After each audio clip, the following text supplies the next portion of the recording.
우리가 알고 있는 딱 그 그림.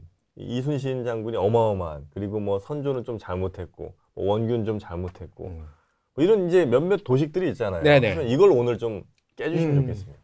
임진왜란 때 제일 문제가 우리가 이제 전쟁을 안 하다 보니까 네. 그리고 이제 전쟁을 했어도 어디 여진족 이런 거 했지 이렇게 대규모 전면전을 안 하다 보니까 너무 준비가 안 돼 있는 거예요. 그러니까 돌발 상황이 많아요. 네. 그러니까 그만큼 충격을 많이 받은 거예요. 우린 준비가 너무 안 돼 있으니까. 그러니까 맨날 보고 들어오는 게 야습을 당했대. 네. 왜 야습을 당했는데 뭐 밤에 보초를 안 세워서 그렇대.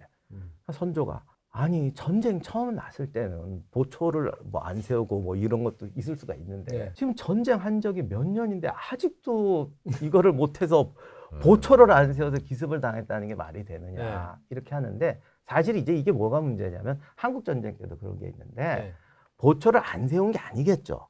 세웠는데 자고 도망가고 그러니까 관리하는 시스템이 안 된 거예요. 그래서 한국 전쟁 때도 그 나중에 이제 소대장들 이제 미군한테 가서 교육받는 게 뭐냐면 전쟁이 나면 밥을 지어서 병사들이 먹인다는 건 누구나 다 아는 거예요. 하려고 노력해요. 근데 갑자기 포탄이 꽝 떨어지는 거예요. 그러면 제일 먼저 빼는 게 이게 취사 도구를 뺍니다. 왜냐하면 그때 취사 도구 같은 게 많지는 않으니까 이게 날아가면 이제 다 굶어야 되는 거. 굶으면 못 싸우는 거잖아요. 먼저 빼는 거야. 저 뒤로 빼잖아요. 밥이 없죠 이제. 점심 굶어야 돼요. 고지전 해야 되는데. 그러니까 무슨 밥차라고 해야 되나? 아까 밥차 얘기하잖아요. 밥차를 뒤에 둬야 되냐, 앞에 둬야 되냐, 중간에 둬야 되냐, 몇 킬로나 떼줘야 되냐, 포탄이 떨어지면 몇 킬로 뒤로 가야 되냐, 이런 디테일을 모르는 거예요. 그러니 우왕좌왕할 수밖에. 보초도 마찬가지예요. 보초 세우면 다 자잖아요. 장교 보고 장교도 지금 하루 종일 전투하고 졸려 죽겠어. 그러면 어떻게 해야 되니 이런 걸. 이러다 보니까 이제 숱한 판단들이 오류가 많이 납니다. 그리고 또 이제 요즘도 그렇지만 댓글 쓰듯이 뭐 이게 잘못됐습니다. 뭐 말 안 되는 소리 하는 애들도 되게 많아요. 그때도 많았습니다. 많았어요. 진짜 아무것도 모르면서 이런 애들. 네네. 그런데 그나마 선조가 제일 판단이 좋아요. 그럴 때는. 그래요? 네. 정보가 아무래도 왕한테 수합이 되니까 그런 것 같아요. 그러니까 그런 거 나올 때는 선조가 판단이 항상 옳아요. 옳아. 진짜 옳아. 그래서 가만 보면 임진왜란 중에 옳은 말도 선조가 제일 많이 했어요. 근데 이제 문제는 이순신 사건이지. 그렇죠. 이순신 해인권 같은 경우는 상황이 좀 다른 게 이순신 장군이 이제 삼도 수군을 다 거느리잖아요. 삼도 수군이면 사실 조선의 병력이 남쪽은 수군 위주고 위쪽은 육군 위주여가지고 삼도의 수군을 다 거느리면 거의 조선 병력의 40%? 이 사이즈 엄청난 거예요. 삼도가 아니에요 이게. 그리고 남쪽만 따지면 원래 수군이 70%가량 됐어요. 그 중에 거의 7, 80%를 지금 통제하는 거기 때문에 엄청난 거예요. 지금 우리나라에도 이런 대병력을 가진 지휘관 없을 거예요. 거의 뭐 합참의장급. 뭐 근데 합참의장은 실전 야전 지휘관이 아닌데 이건 현지에서 병력을 가지고 있기 때문에 전라 경상을 전부 커버하는 병력이죠. 그 정도면 거의 뭐 진짜 전병 가장 다른데 다 군대 모아도 이걸 못 당한다 할 정도로 엄청난 대병력이 한 사람의 지휘한테 있는 거예요. 근데 조선은 원래 이런 대병력을 한 사람한테 몰아주질 않아요. 그러니까 선조의 의심병이라고 할 수도 있지만 과거에 이런 제도가 없었어요. 그러니까 어떻게 그렇게까지 근데 가져갔어요? 전쟁이 났으니까. 그러니까 요즘 말로 하면 한 10개 군단을 한 번에 거느린 군단장 이런 셈이 되니까. 근데 이게 문제는 장기예요. 벌써 4, 5년을 이렇게 끌고 왔잖아요. 그러니까 이제 신경이 쓰이기 시작한 거지. 그리고 실전은 안 되고 이게 소강 상태였으니까 본인 입장에서는 신경이 꽤 쓰였던 것 같아요. 물론 우리가 이제 결론적으로 잘못 판단한 거라고는 얼마든지 비난할 수 있지만 옳고 그르고를 떠나서 본인은 그게 문제였던 거예요. 근데 지금 한창 전쟁 중이고 상승 장군을 갈아쳐야 될 게 쉽지가 않으니까 이제 본인이 또 그런 말을 못 어디 가서 내가 좀 의심스럽다 이런 말은 할 때 큰일 나잖아요.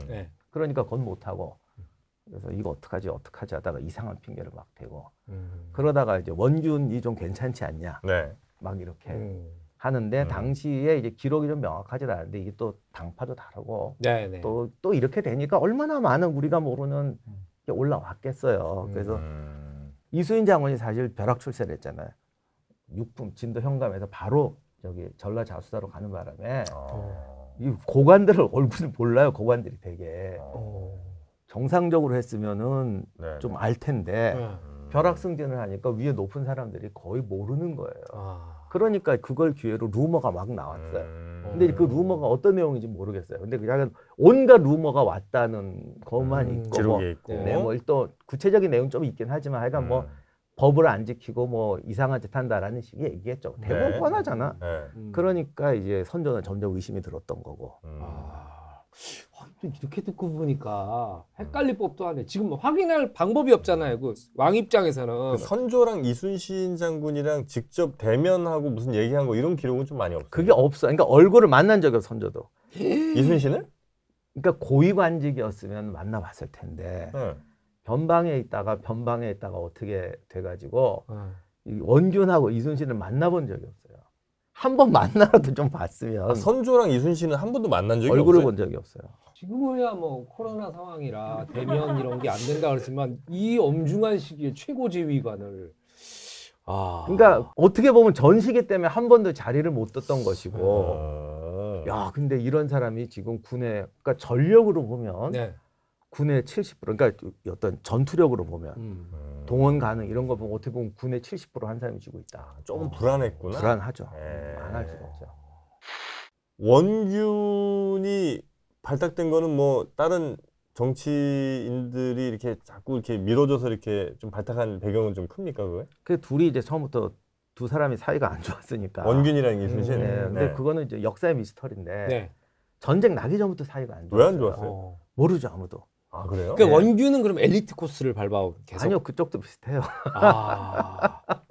우리 치면 둘 다 3사 출신인데 별까지 올라가가지고 근데 승승장구하고. 어쨌든 조선이 임진왜란 대비는 한다고 했기 때문에 네. 모든 절차를 떼고 실전 능력 있는 사람이 누구냐.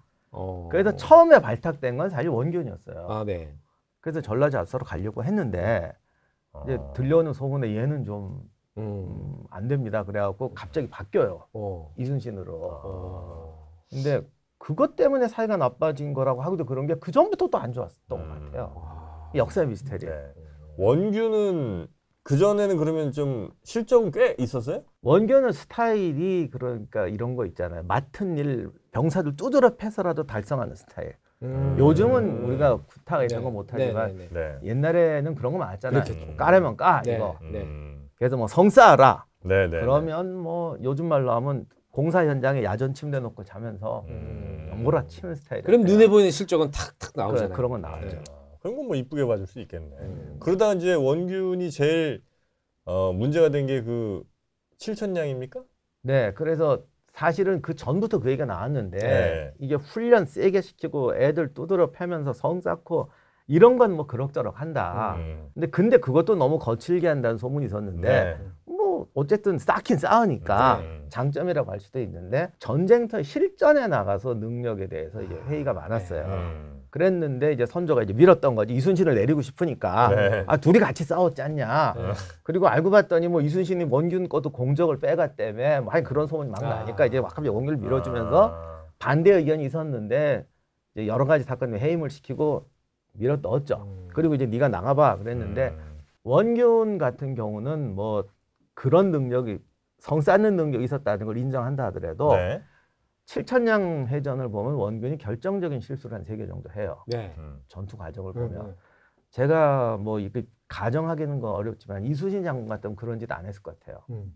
그래서 사실은 패할 수밖에 없는 전투였지만 중요한 건 그렇게까지 대패할 건 아니었는데 네.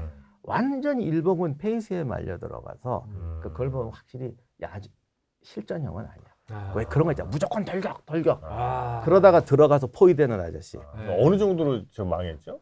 거의 전멸했죠. 지금까지 죽인 일본군보다 더 많이 죽었다고 한 번에 할 정도로 엄청난 패전이었어요. 그동안 키워놓은 수군이 거의 전멸하고. 우리의 수군이? 그렇죠. 한 80~90%가 전멸했다고 봐야 돼요. 그러면 사실 그건 거의 전멸이라고 보는데 보통 그 정도 되면 괴멸. 일본이 잘 싸운 거야? 아니면 원균이 못 싸운 거야? 걔들도 작전을 당연히 잘 세웠지만은 네. 그 페이스에 말려 들어가니까 그렇게 대패를 하는 거죠. 그러니까 전투에서 네. 질 수는 있어요. 네. 패전하는 것과 섬멸당하는 건 다른 문제예요. 근데 이건 선멸을 당했거든요, 사실. 네네네. 근데 완전 페이스에 말리죠. 해선 안 될 짓을 너무 많이 한 거야. 한마디로 나라가 망할 뻔했네요. 네, 근데 이 작전하는 걸 보면 진짜 돌격 앞으로예요. 돌격 앞으로, 돌격 앞으로. 쟤네가 도망가면 무조건 쫓아가. 네, 그런 뭐 거예요. 이런 거죠. 근데 이수인 장군은 한 번도 유인 전술에 걸린 적이 없고, 그리고 전투란 사실 이런 겁니다. 우리가 뭐 매복하고 이런 것만 전술인 줄 아는데 네네. 실전에서는 이런 것도 있어요. 예를 들면 저쪽에서 옛날에는 뭐 매복 안 해, 평지에서 붙자. 네. 저쪽에서 오잖아요. 네. 우리도 가요. 네. 근데 대강 보고 이제 같은 속도로 가서 중간에서 만나는 네. 것처럼 만나는데 네. 예를 들면 우리는 사실은 조금 오르막길이고 저쪽은 살짝 내리막길이야. 눈에 안 보이는 왜?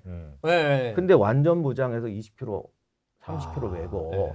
한 900m, 800m를 걸어가는데 한쪽은 약간 내려오고 올라간다.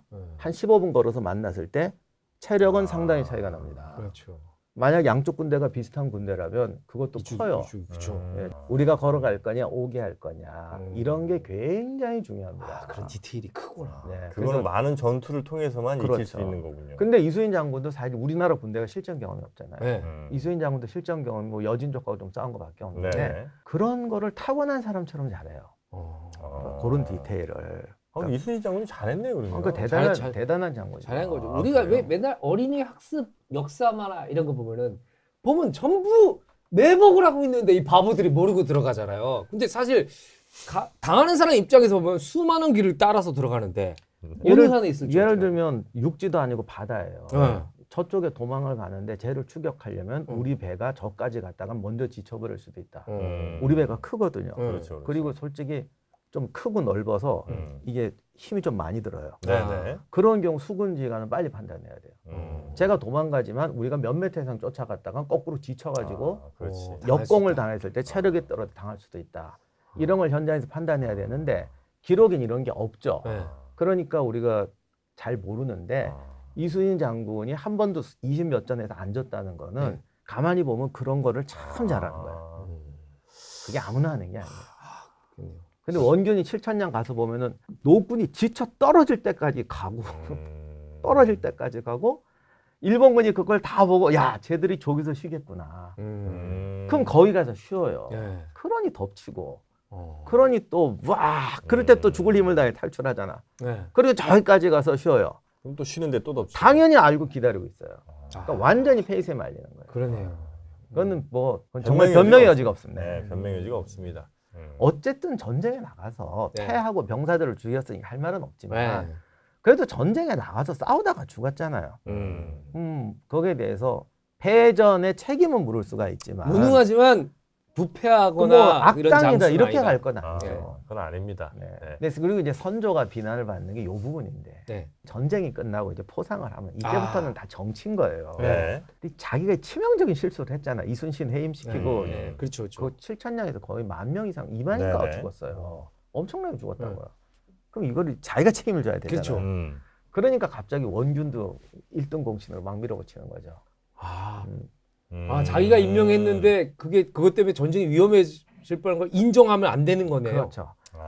그게 좀 그러니까 문제네. 그런 게 문제죠. 그러니까 네네. 그런 게 정치가의 한계인 거예요. 그렇습니다. 본인의 실수를 외면할 때, 책임을 외면할 때 그 역사는 이렇게 잘못 흘러갈 수밖에 없는 겁니다. 우리 장은준 감독님도 뭔가 실수했다고 생각하시면 그냥 사과 깔끔하게 하시고 넘어가시면 되겠습니다. 제가 뭐 작년에 탈세한 거, 네. 외화 밀반출한 거 네, 깔끔하게 사과하고 해변하겠습니다. 똥은요 덮을수록 퇴비가 됩니다. 적절한 비유인지 모르겠는데. 그럼 좋은 거 아니에요? 또 덮어서 퇴비가 되면 네, 곡식들이 잘 자라고. 그러네요. 예. 네, 네. 퇴비 잘 사용하시기 바라겠습니다. 알겠습니다. 네. 감사합니다. 우리 네. 이명환 선생님의 이 재밌는 이야기. 이건 뭐 역사지만 막 머리 아프게 공부할 게 아니고 정말 재밌지 않습니까?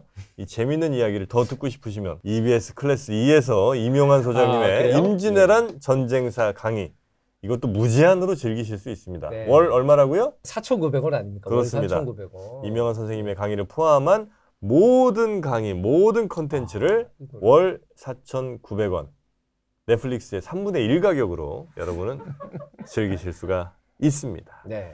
자, 오늘 우리 이명환 선생님과 함께 해봤는데 오늘 좀 많이 배우셨죠? 네, 많이 배웠습니다. 네. 많이 배웠고 참 그 정영진 씨의 이 진행 능력이 참 감탄을 합니다. 아, 그렇습니까? 예, 예. 네. 아, 중간에 어떻게 이렇게 싹싹싹 다 피해 가시는지 대단하십니다. 예. 혹시 그 눈도 괜찮은데 선글라스 낀 거 아니에요? 네?